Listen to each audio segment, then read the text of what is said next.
Alright, and we are back, gentles and ladiesmen, for another Shrek-siding episode of Donkey Kong Country on GBA. So starting off, we're gonna head into the next Candy Dance Challenge. And this is where things start to get a little trickier, because now you've got the shoulder buttons going on. Might take a little bit more concentration. It's not too hard though, especially if you aren't dealing with input lag.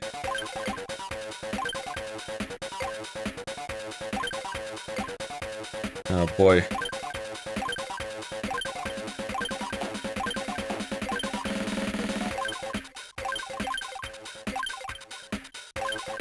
I do like I wish I could pay more attention to the actual animations of the dancing, but I'm like, much like Test of Fear and Star Fox Adventures, my eyes are glued to the meter, because I don't want to miss something.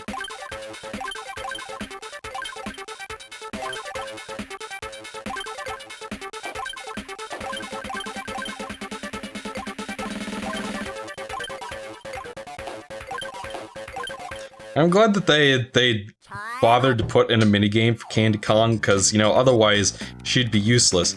Cool, you sure do know how to hit the moves. Here you go, take this. We got our photograph for the candy of this world. I believe Cranky Kong is next. Hey boy, can you believe the shack they stuck me in? We never had any fancy 3D stuff. We went without.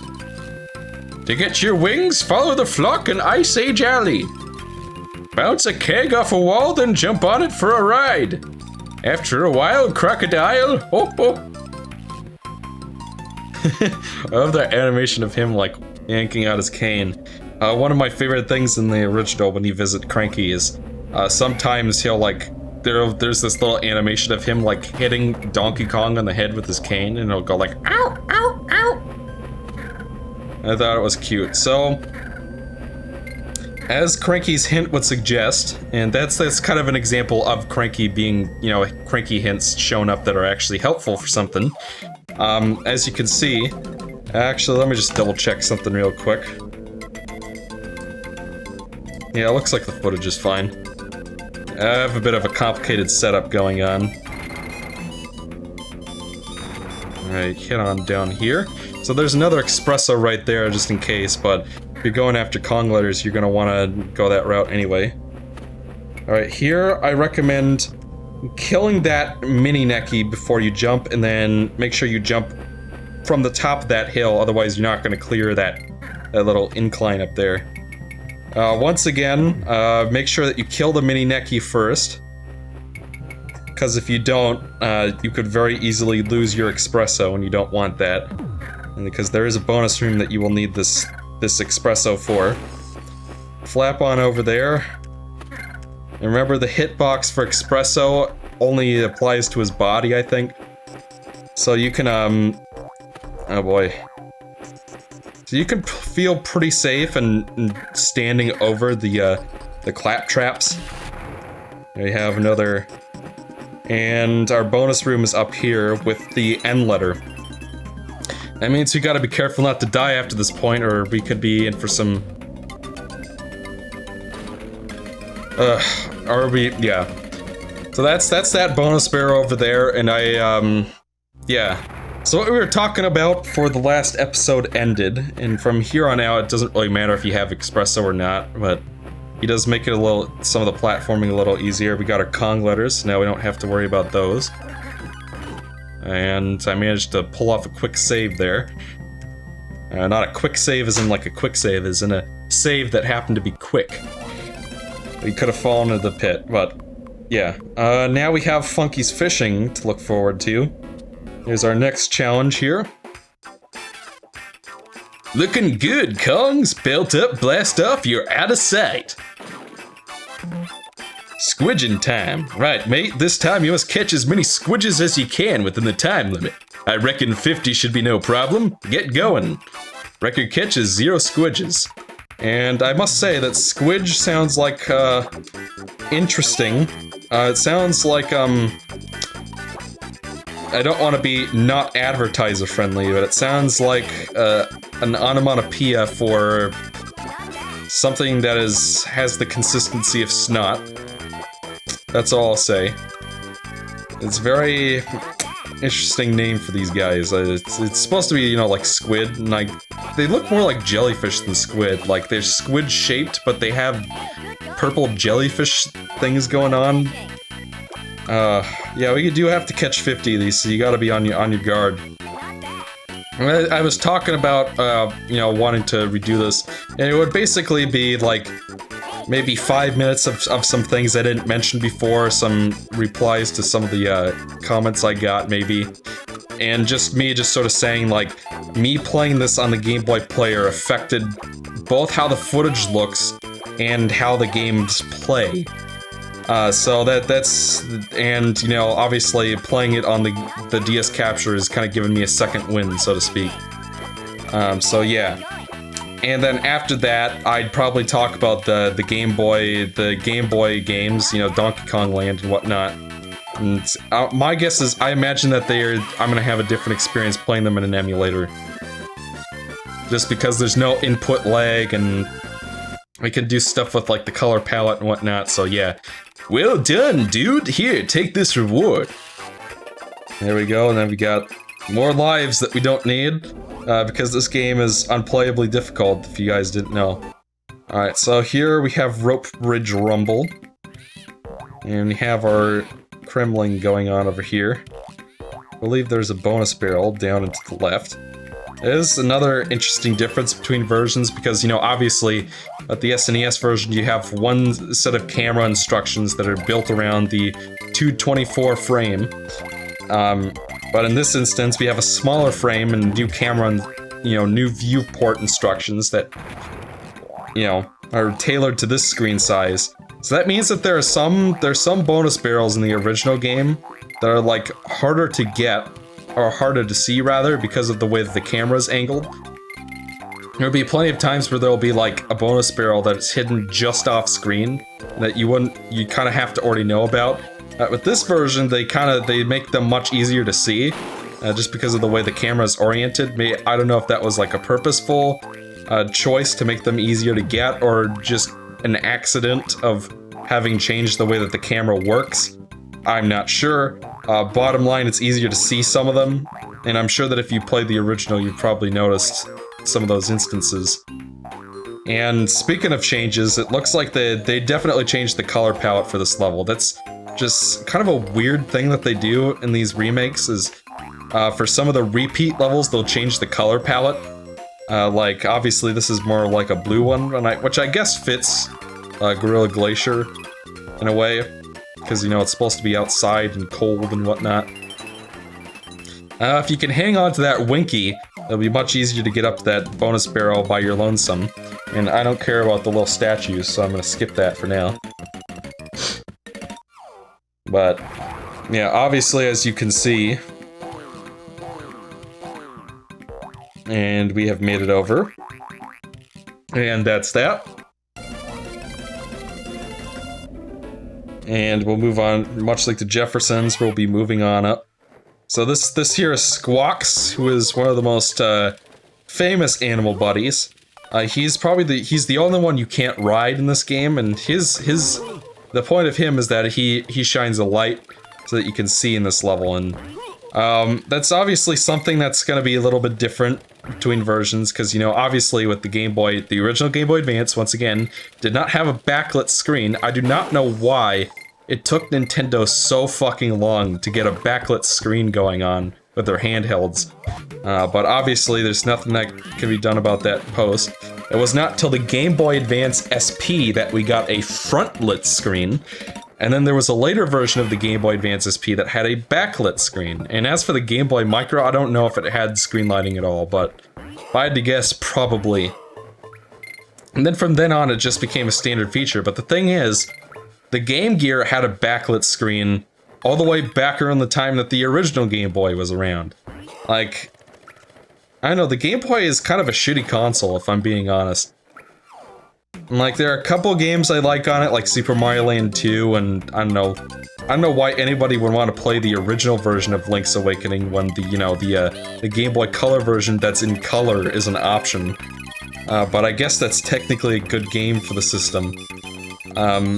But, you know, beyond that, and I guess Wario Land 1, there's really nothing worth playing on it, because most of what's on Game Boy, the original Game Boy, is just crappier ports of other games. Like, I guess you could even consider Donkey Kong Land, the Donkey Kong Land trilogy, to be part of that. And upon entering this boss battle, I realized that I totally forgot to mention some things. So the boss battles in the original version of this game are all pretty damn easy, I'd say. Like, and as you can see, we're getting to the point where the game is starting to reuse some assets. But one thing I like about the Game Boy Advance version is they actually changed some of the later bosses a little bit. The original version of Really Naughty, who is a reskin of Very Naughty, he just jumped around like normal, he was pretty much the same boss fight as Very Naughty, except I guess he was faster. In this version, they add these little stalactites to the ceiling, so that there's some other things you have to dodge, and you have to get out of the way and position yourself properly. And otherwise the boss is the same, but still, it's something. And here we have our next banana bunch. Are my old eyes playing tricks? I'm sure I've seen that beaver before. Where could it have been? Grab the banana and give it to me. Head down to the mountain to the factory. And there we go, we have Gorilla Glacier all done and over with. But before we move on, there are actually a few things that I missed that I'm gonna grab real quick. First things first, we have a photograph. It's probably the hardest one to get in the entire game. Well, I don't know, maybe not, but in terms of like the ones you pick up in the levels themselves, this is probably one of the harder ones. And I don't know who would figure out to do this beyond Cranky's hint. But if you slap Queen Bee in the stinger, you get a photograph. And I don't know, obviously Cranky will give you hints, but I don't know who's gonna figure that out on their own. And I swear, like in my practice playthrough, it was a lot harder to get that than I thought, than it was just now, but... Alright, so we're moving on to Kremkroc Industries. We're just moving up in the world here. Right off the bat, we have a bonus room down here. You can just remember that you can set down barrels with down and B. That's good soda, and I need that. These vertical sections, usually they'll have, those jumping Kremlings are blue. So I guess there are many different kinds of jumping critters. Yeah, I like timing that, that's great. This is one of the most obscure bonus rooms in the entire game. Not the one we're in right now, but the next one we're going to. And I already screwed it up. As you can see, that wall there, that arrow is implying that there's another bonus room there. So what you have to do, and thankfully because we're not playing Returns of Tropical Freeze, we could just go back in and try again, is you have to time these barrels so that you get the banana. And when you do that, you get a barrel that you can use to break open the wall. Now the moment the barrel breaks, and this is really annoying, and thankfully you do get a nice reward for finding this one at least. The moment that barrel breaks, then it's gonna trigger Donkey Kong and Diddy Kong's victory animation. So you have to make sure that when you break the barrel against the wall, that you go into the hole like immediately afterwards. Otherwise, it'll trigger the victory animation. You can't move into the hole, which is stupid. But thankfully, I think that they might have fixed that in the remake actually. So here we have. So this one is like three rounds of grab the letter, and then in the last one you get a blue balloon, I believe, which is worth 3 lives. So you can get 6 lives in this little bonus room here if you know about it. You're fortunate enough to have known about it. We'll move on. We're gonna move on real quick.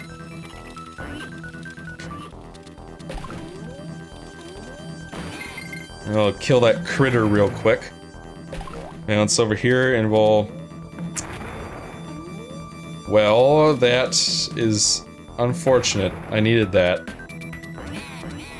Actually, I don't think it's tied to a specific bonus barrel, so we'll probably be all right. Like, yeah, I think that's all that tire was for. So here we have these oil barrels, which is kind of fun. All right, sorry about that. I had to check in on something, but what I was saying there is that those oil barrels are actually a reference to the original Donkey Kong arcade game. I believe that there were burning oil barrels in that game as well.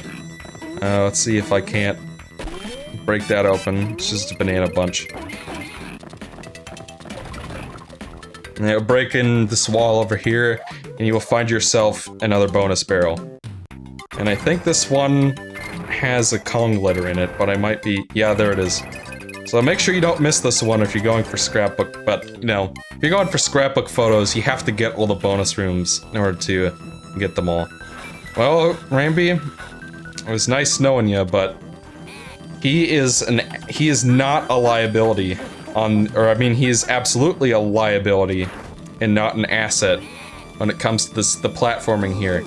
As I was teasing at earlier, and you guys might have remembered I was talking about slippery controls in the review.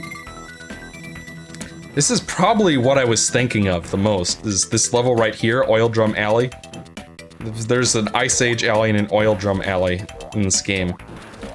But, you know, there's a pattern, they go out, the fire goes for a really long time, then after that they go away for long enough for you to jump over, and there's a barrel in, or the last Kong letter right there. Now we're all set.